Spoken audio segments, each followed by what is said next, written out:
अमरावती जिल्ह्यात पावसाची शक्यता वर्तवण्यात आली आहे। ढगाळ तापमानामुळे तापमान आता 3 अंशांनी घटलेलं आहे।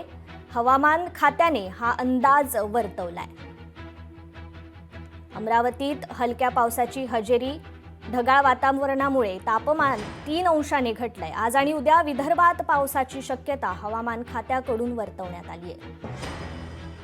विदर्भात गेल्या 8 दिवसापासून सूर्य आग ओकतोय, कारण अमरावती जिल्ह्याचा पारा हा 44 ते 45 डिग्रीवर गेला होता। परंतु अमरावती शहरात हलक्या पावसाची हजेरी पाहायला मिळाली। त्यामुळे या अवकाळी पावसामुळे हवेत काहीसा गारवा निर्माण झालाय। तर सकाळपासूनच ढगाळ वातावरण आहे, त्यामुळे उन्हाची दाहकता काही प्रमाणात कमी झाली आहे। तर अमरावतीत पारा देखील 45 वरून 42 वर आलाय।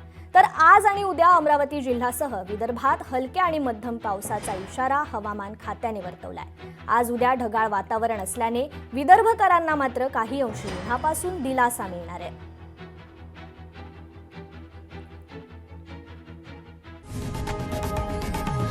लोकशाही मराठी ऐका, पहा, जागरूक रहा।